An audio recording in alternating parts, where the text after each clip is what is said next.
Por último, o amigo Tedros. O amigo Tedros é o dono da Organização Mundial de Saúde e realmente não é médico. É um político profissional, proveniente de uma minoria na Etiópia, mas uma minoria de onde sai toda a classe política daquele país. Recorde-se que a Etiópia é tudo menos um país democrático. Ele foi Ministro da Saúde de 2005 a 2012 e dos Negócios Estrangeiros de 2012 a 2016. É, portanto, um político profissional que tanto está na saúde como está nas relações exteriores.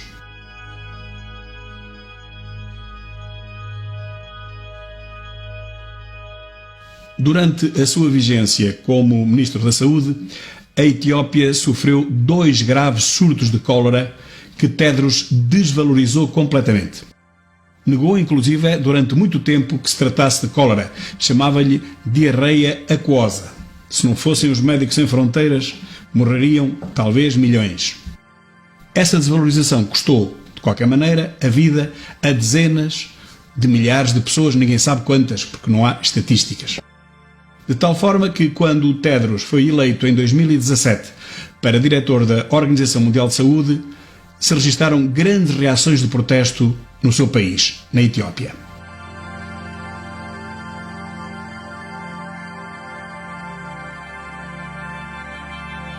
Foram grandes manifestações, ou seja, reações, porque manifestações ali não pode haver, de repúdio e de indignação na Etiópia por parte da maioria da população, que foi a principal vítima do surto de cólera. Os Amharas e os Oromos. Essas são as 2 principais etnias, dentre as 80 etnias que existem na Etiópia e as 90 línguas que por lá se falam. Tedros pertence a uma minoria étnica, uma casta, os Tigrinya, que representam apenas 6% da população, mas é a etnia de onde provém todos os políticos da Etiópia.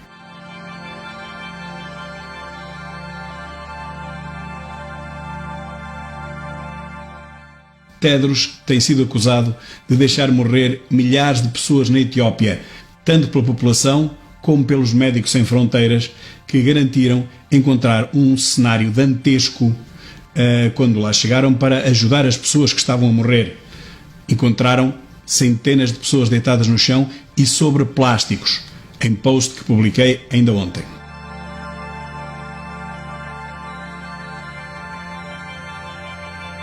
Tedros é ainda acusado de ter pertencido a um governo despótico e antidemocrático de um país que é, ao fim e ao cabo, uma ditadura na prática, já que as eleições têm sido uma fraude desde sempre, o que é atestado pelos observadores internacionais. E depois de ter dado guarida, já na OMS, apenas a políticos de esquerda. Um exemplo é a sua subdiretora executiva, uma ex-ministra de Lula da Silva, do PT brasileiro.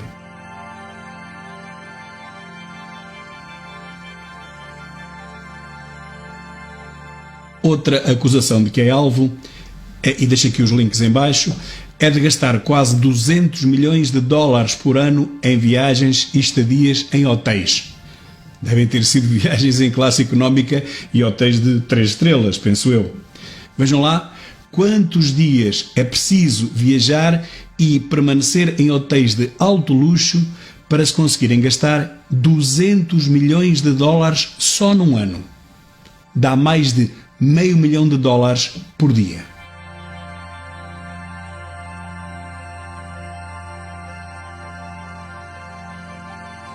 As relações de Tedros com a China já vêm de longe, do tempo em que ele era Ministro da Saúde e depois das Relações Exteriores. A sua subserviência para com o presidente chinês é chocante e visível, bem visível, tanto na sua postura como nas suas declarações. Frequentemente agradece à China pelo combate que fez ao vírus. O combate? Mas não era isso que se esperava, já que foi justamente na China que a pandemia se iniciou? Mais, não devia a China fornecer gratuitamente o material necessário, material médico, para que os demais países pudessem combater esta pandemia sem terem que pagar esse mesmo material a peso de ouro. Refiro-me, portanto, a vestuário de proteção, a máscaras, a viseiras, a reagentes, a ventiladores.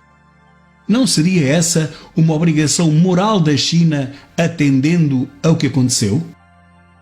Mas não. O Sr. Tedros agradece à China por termos uma pandemia mundial? Só pode. As ligações de Tedros com Fauci e com Gates já foram mencionadas aqui na primeira parte desta série, a que dei o título Afinal, o que está por trás da pandemia? E a elas voltarei no futuro, fique atento. Mas o melhor chega agora. Quem são os verdadeiros financiadores da Organização Mundial de Saúde? De onde vêm os 2,2 mil milhões de dólares que Tedros gera por ano? Aqui vos deixo o quadro e a lista desses principais financiadores. Para além de países ricos como os Estados Unidos ou Burkina Faso, temos ainda Malta e a Etiópia no fundo da tabela. Portugal disse que enviou 500 mil euros ou dólares para aquele gigantesco saco azul que não presta contas a ninguém e nem sequer paga um cêntimo de impostos. Mas na tabela de doadores, Portugal ainda não consta. O principal financiador, como podemos ver, são ou eram os Estados Unidos. Os números reais são compostos por duas parcelas. O financiamento regular, o que está acordado, é uma delas, cerca de 237 milhões. Mas depois existe a outra parcela, a das contribuições voluntárias, que no caso dos Estados Unidos, o ano passado, ascenderam a mais de 656 milhões, o que prefaz 893 milhões de dólares. Em segundo lugar, temos a Fundação Bill and Melinda Gates, com 531 milhões. Bill Gates aparece novamente no quarto lugar, inserido na Gavi, que é The Vaccine Alliance, de que ele é um dos mecenas e administrador há 15 anos. São mais 371 milhões de dólares. Depois, mais no fundo da tabela, imaginem quem aparece. Quase todas as farmacêuticas. Mas quais farmacêuticas? Praticamente todas.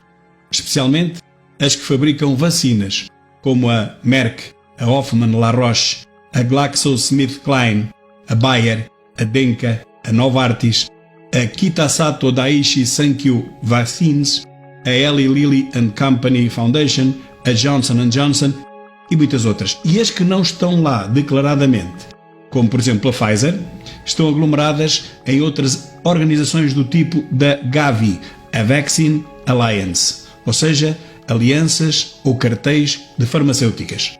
Muitas não querem ter ali o nome, não precisam de descontar nada para o mecenato porque ganham milhares de milhões, não precisam de ir buscar nada ao Estado e preferem não aparecer. Os acionistas também preferem que assim seja para não dar brado. É inacreditável. Parece o Banco de Portugal a regular os bancos em Portugal e depois ser pago por eles. Bill, o nosso velho Bill, diz que a saúde só vem dentro de uma seringa. Acontece que a campanha de vacinação contra a poliomielite, patrocinada por Bill Gates na Índia entre 2000 e 2017, não trouxe saúde nenhuma àquelas crianças, mas sim doença. Muitas milhares de crianças ficaram doentes para toda a vida.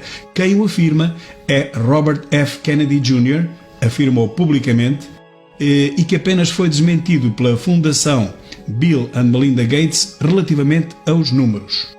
Robert Kennedy dizia que tinham sido 490 mil, parece que não foram tantos. Então quantos foram? Isso não se sabe.